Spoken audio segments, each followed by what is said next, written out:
Hey everyone, this is Josh Godhelf, Certified Physician Assistant and Functional Medicine Expert, back with a 7-day health reset. Today we're going to talk about nutritional deficiencies and how they can impact your health.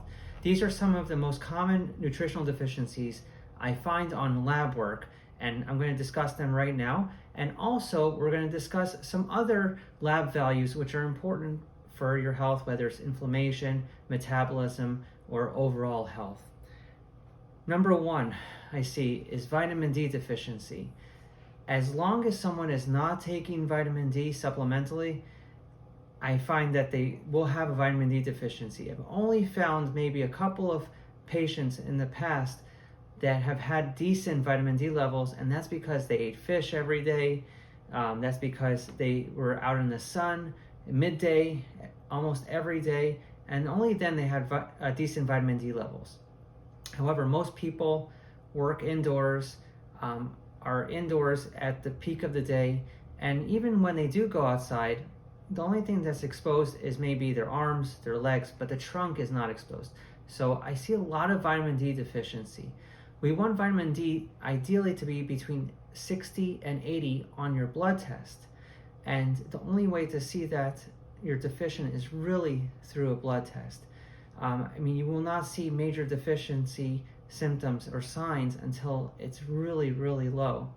And so what can low vitamin D lead to? Let's explain what vitamin D does. So vitamin D balances the pro and anti-inflammatory systems in the body. So if someone has low vitamin D, they're more likely to get sick more often, but also long-term, it can lead to autoimmune disorders, all types, whether it's rheumatoid arthritis, ulcerative colitis, Crohn's disease, you name it, multiple sclerosis. You're more likely to develop these autoimmune disorders if you're vitamin D deficient. Another thing vitamin D does, it helps you reabsorb the calcium in the body, so therefore it gives you strong bones, it helps the muscles relax, and it's just overall you need vitamin D to maintain your connective tissue in the body. So yes, for women, yes, vitamin D is very important for the skin. Another nutritional deficiency I see a lot of is iodine. This is not something that most doctors will test for, but iodine is so important because you cannot create thyroid hormone without iodine. And thyroid is the master of your metabolism. So that's not just about gaining or losing weight, which is typically the sign you'll see with hypothyroidism, but it governs really every process in the body, everything. So whether your cells build up or break down, and therefore whether the cells are healthy or not. They govern your temperature. So whether you're hot or you're cold, they're going to govern whether your muscles are stiff or relaxed. So the thyroid does so many things in the body, and without iodine, you can't produce thyroid hormone. Another nutritional deficiency I see a lot of, which is kind of tied with that inflammation, is omega-3 deficiency. So unless we're eating omega-3 fish every day, whether it's salmon, sardines, we're not going to be getting enough omega-3. Yes, walnuts, hemp seeds, chia seeds, flax seeds have omega-3, but they don't convert very well into your active form of EPA and DHA. So it's very important to get your omega-3 levels tested, because they really will determine whether your joints ache or not. Because not just of inflammation, but they actually give lubrication to the joints. Whether your skin is soft or dry, whether it's moist or dry, they're going to govern whether you have good focus, if you can think well, if your brain is working properly, the eyes, vision. So omega-3 determines so many things, but overall it is an anti-inflammatory. We need to balance those omega-3s, omega-6s in our diet. So yes, it's important to get omega-3 in our diet, but a lot of times supplementation is needed, whether it's through fish oil or algae oil, soft gels, capsules, liquids. It's important that we get our omega-3 levels, and we want those to be above 8. Another nutritional deficiency I see a lot of, and this is surprising because we typically get this in our diet, but it's B12 deficiency. And a lot of times it's because the gut is a mess. We don't absorb things well. And B12 is just one of those vitamins that if our gut is not working properly, we're not going to absorb it well. So it's very important to test for B12 levels, but to really confirm B12, you need to get a test done called homocysteine. Homocysteine is an inflammatory marker, but it can confirm whether there's a B12 or also folate deficiency, which we don't see a lot of. So typically it is a B12 deficiency if the homocysteine levels are high. B12 is very important for energy, for metabolism, therefore keeping the weight off. So we've already mentioned a couple of things already that are very important to keep the weight in its proper balances. B12 and iodine for the thyroid, but also those inflammatory things can also lead to weight gain. The vitamin D deficiency and omega-3 deficiency. And then another thing I see a lot of is actually magnesium deficiency. This is very prevalent. And magnesium is really needed as a relaxant for the cell. And so what does that do? Our muscles will get really stiff if we don't have enough magnesium. We won't digest well if we don't have enough magnesium. Magnesium also puts water into the large intestine and therefore helps us go to the bathroom properly. If you're not going to the bathroom properly, our gut's a mess, and therefore increased inflammation, decreased metabolism. All these things tie in together. Magnesium is also important for mood. So actually our cortisol numbers, which I also like to test for, which is that stress hormone. If magnesium is deficient, it can actually raise that cortisol because magnesium is needed to relax the mind. So these nutrients are vital for our health. Now I want to actually talk about some other things, but they are related to the nutrients that we just spoke about. So I like to test for complete blood count, and therefore we get red blood cells, white blood cells, platelets, and those red blood cells are very dependent, not just iron, which a doctor may not even measure for. We want to get a ferritin level, which is the iron storage. And then B12 and folate can also cause hemoglobin, your red blood cell count to be low. White count is very important because we want to know, is there too much inflammation going on? Is the immune system depleted? That's very important for balancing the body. Then we have the comprehensive metabolic panel.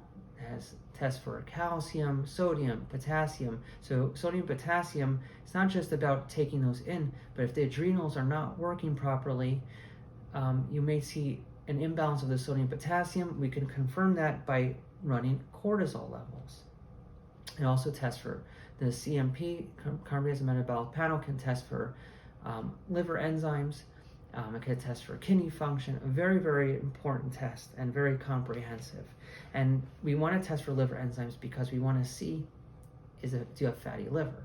Okay, so that is a foundational thing that you could take all the nutrients in the world, but if you're not eating properly and living a good lifestyle, then your liver enzymes will be high, and that the liver has over 500 functions, and that's the whole idea of this detox, is really to support the liver. Now, you can have liver issues even without the liver enzymes being elevated. When they're elevated, you know there's a major issue. That's why I like to also test for something called GGT. So GGT can confirm if there's liver imbalances. And then you want to look at metabolic markers because you want to get the sugar into the cell. So that's your hemoglobin A1C, which is a 3-month average of the blood sugar. Insulin. So insulin is that signal to help the sugar get into the cell. So in order to be manage a optimal weight, your blood sugars have to be optimal also. Your insulin levels have to be optimal. We don't want the insulin levels to be too high. That means that you have insulin resistance. So we want that to be in balance. But more than anything, if insulin is high, that leads to inflammation in the body. And that just wreaks havoc on the body. And then we want to get a lipid panel, which is our cholesterols. Those are important. When they're too high, it could mean that there's something in the diet that we need to fix. We do as much as we can, diet and lifestyle wise, to get those cholesterol levels to be balanced. If we're doing everything in our power to gain the inflammatory markers at a certain level, at a good level, blood sugars at a good level, then I don't necessarily pay too close attention to cholesterol. It's just a means to see if we can get it to get lower through diet and lifestyle. Folate is another thing I like to test for. There's typically not a lot of deficiencies, but I've seen it, and this is where people don't eat enough green leafy vegetables, legumes, those sort of things to get folate. Folate is so important for the neurological system, the nervous system. It's important for detoxification. So folate is very important. And then you've got your inflammatory markers. These now are going to guide you for diet and lifestyle. It tells you where you are, where you're standing at the base, what's your baseline, and we want to, if your inflammatory markers are high, then we get your diet in line, get your lifestyle in line. The detox is going to help tremendously with that. But then also things like vitamin D and omega-3, if those are optimal, that's also going to bring down inflammation. So inflammatory markers I like to test for C-reactive protein, homocysteine, LDH, all very important.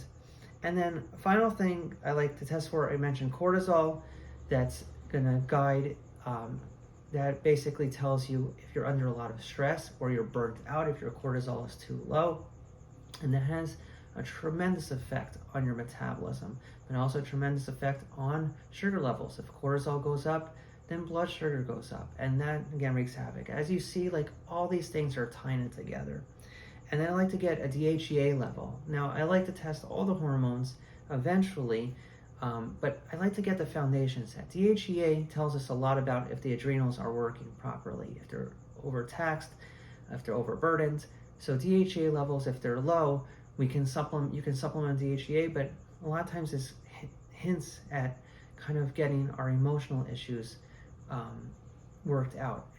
Again, emotions, as Shear has, the LCSW has clearly explained that emotional issues can wreak havoc on our physical health.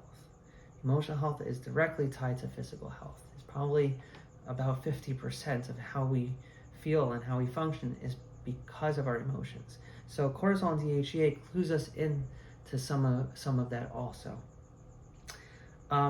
That's pretty much it for the labs that we like to test for. So as a review, major nutritional deficiencies that we see, but we want to test for, we want to see numbers, is omega-3, vitamin D, B12, and magnesium, and iodine. Those are extremely important. They're foundational. A lot of doctors don't test for them. We do because it's so important. These are our foundational, essential labs that need to be tested with every single patient. And I skipped one, but is the thyroid panel. We run a complete thyroid panel also because that guides the metabolism. That's again tied into iodine. And so we want to do a very thorough lab panel, and we want to look at thyroid antibodies to look for Hashimoto's or Graves' disease. So we really, really want to get very much in depth in order to find out what's really going on inside the body. And just emotional health affects physiological and physical health, but physiological health affects emotional health. So we can try to put on a smile and be happy all the time, but if we're nutritionally deficient or we're overrun, our cortisol numbers are off, DHEA levels are off, omega-3 levels are off, which affects our concentration, B12, our energy, we're not going to be able to function properly. So we really, really need to be very comprehensive in what we do. So the idea is really detox first, clean everything up, get a nice superficial cleaning of the body, and then focus with a deep focus on the liver, and where you can balance metabolic markers, balance inflammatory markers. Then we can see the real you. So I kind of compare it to, let's say you have a diamond, and the diamond is full of dirt. You're not going to try to sell the diamond if it's covered with dirt. You're going to brush off the dirt, you're going to polish the diamond, and then you're going to display it, because you want to see its real value. So we want to see what you really look like once we get to the lab test. That's why it's good to do the detox first. This is a 7-day detox. If you would like to do more comprehensive, 14 days, you can even go to 28 days. You can definitely extend the detox, for the cleanup period, depending on your health situation. And then we can go into detail and see the lab work and see, do we need to fill in this nutritional gap? Is this inflammatory marker still an issue? Is this metabolic marker still an issue? And then we can kind of make a detailed treatment plan from there, and I will definitely help you with that. So thank you so much for joining us today, and good luck with the 7-day health reset. Take care. Bye-bye.